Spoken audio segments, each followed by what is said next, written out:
Salut à tous, ravi de trouver sur canalturf.com. Nous allons évoquer ce programme du vendredi 3 juin, à commencer par son Quintet Plus, le toujours très convoité prix Chambopé, une épreuve labellisée groupe 2, donc c'est vous dire la qualité du plateau qui nous est proposé en ce vendredi soir en Réunion 3 à Vincennes.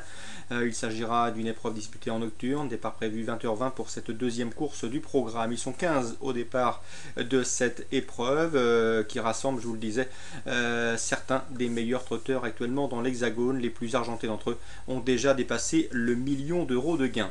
Il y a des bases toutes trouvées dans cette compétition, à commencer par le 6 Quilon du Châtelet. Il vient de fournir l'autoritaire lauréat des prix Kerjak et Jamin, qui sont également labellisés groupe 2.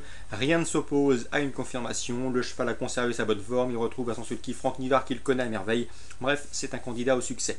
Son principal rival sera sans doute numéro 9 Roch Mélois, que l'on connaît bien également au plus haut niveau. Il avait remporté le Critérium des 5 ans et depuis il ne cesse de collectionner les bons résultats. Il reste d'ailleurs sur une place de 4e et une très bonne 4e place en finissant bien dans le prix des Ducs de Normandie. Il n'était devancé que par des chevaux de la trempe de Quaker Jet, Quid de Chain ou encore Oyonnax. C'est vous dire s'il dispose ici d'une toute première chance. Pierre Belloche, l'entraîneur d'hiver, le défaire des postérieurs.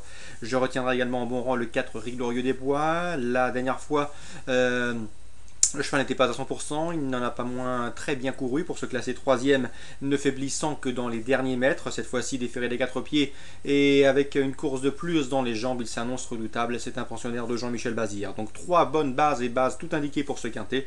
Le 6, le 9 et le 4, a priori, le tiercé devrait se jouer. Et en tout cas, le quintet mérite que l'on s'attarde sur ces 3 candidatures. Ce sont 3 bonnes bases pour vos champs réduits. Ensuite, on se méfiera du compétiteur italien numéro 1, Lucempe, qui a des titres à faire valoir. Il est placé sous la férule de Nicolas Roussel. C'est un 6 ans de qualité qui semble capable de rapidement gonfler son compte en banque. Le 15, Orlando Sport. Sachez que c'est la course visée pour Roger Coueffin, son mentor. Le cheval n'est autre que le tenant du titre. Il aura à cœur de défendre sa couronne. Numéro 3, Orgueil de Nganda, cheval extrêmement régulier qui met toujours son cœur sur la piste. Il vient d'ailleurs de devancer Riglorieux des Bois lors de leur dernière confrontation commune.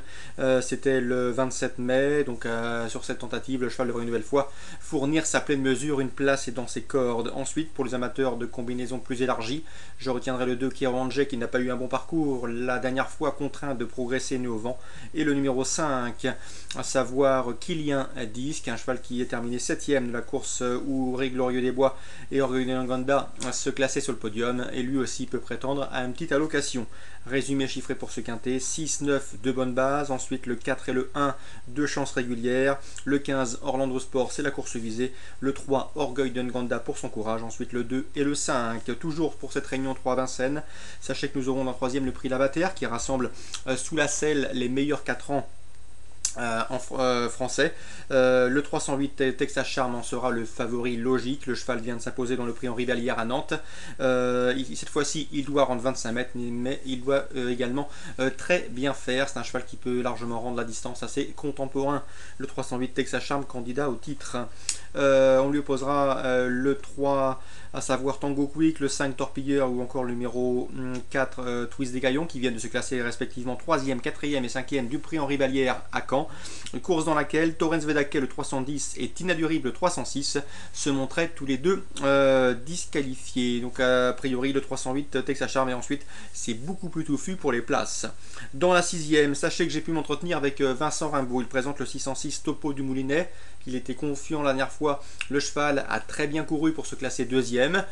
C'est vrai qu'il court à une semaine d'intervalle, mais a priori, d'après les dires de son mentor, le cheval a bien récupéré. Et l'engagement est intéressant.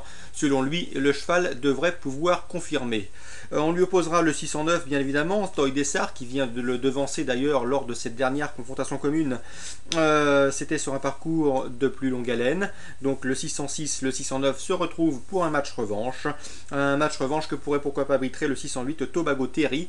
Ce n'est pas un modèle de sagesse, certes, Bruno Angot nous l'a confié sur Canal Turf Radio, mais dans un bon jour, ce Tobago Terry semble parfaitement capable de terminer sur le podium. 606, 609, 608, les interviews de Vincent Rimbaud et Bruno Angot, entraîneur de Topo de Boulinet et Tobago Terry, sont disponibles sur Canal Turf Radio. Vous avez déjà désormais l'habitude, notre rubrique quotidienne des interviews. Très bon jeu à tous, bonne journée et rendez-vous demain.